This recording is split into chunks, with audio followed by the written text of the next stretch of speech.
Resumindo então as respostas do grupo 1, para a pergunta por que outro Consolador, lembramos que o primeiro Consolador, Moisés, surge na história em um momento em que o mundo, exceto os israelitas, ainda não tinha descoberto a realidade do Deus único.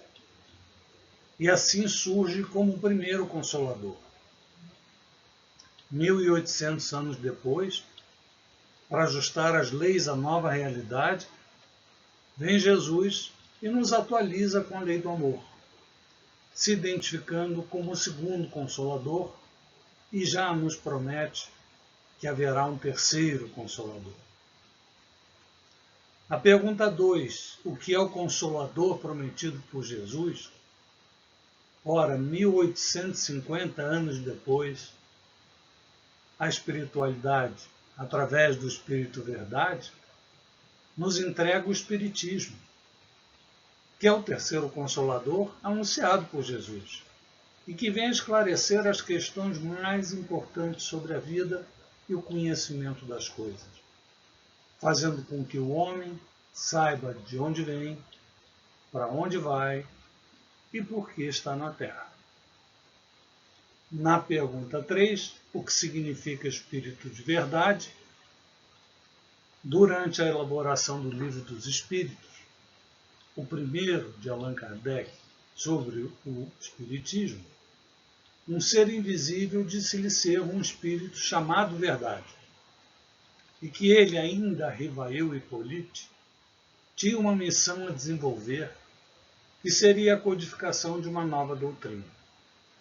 O Espírito de Verdade, ou Espírito da Verdade, ou ainda Espírito Verdade, são a mesma entidade que guiou os passos de Kardec.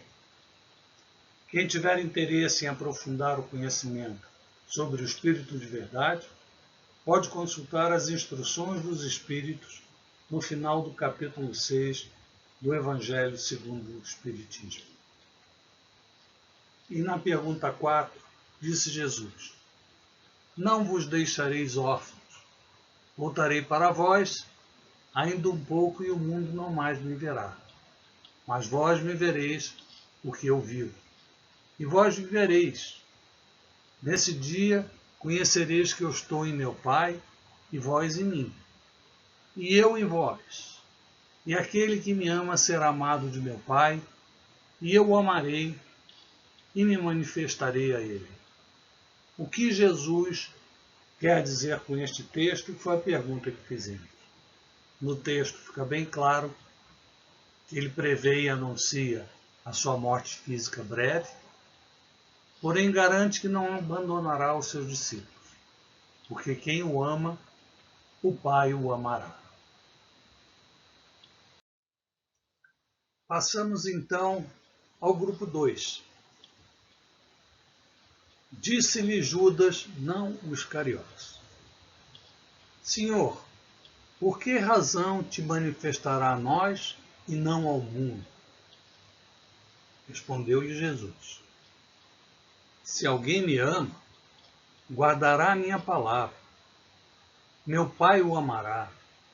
Nós viremos a ele e faremos nele a nossa morada. Quem não me ama, não guarda as minhas palavras. A palavra que ouvis não é minha, mas do Pai que me enviou.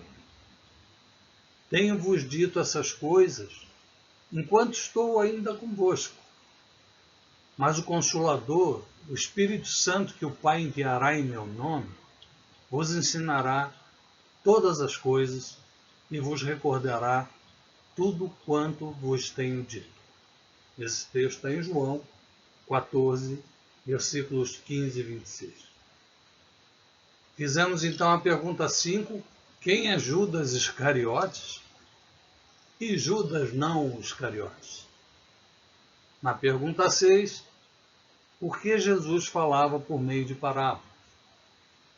Na pergunta 7, por que o Espiritismo é chamado de cristianismo redivivo ou recuperado? E na pergunta 8, o Espiritismo veio ao mundo para substituir as outras crenças?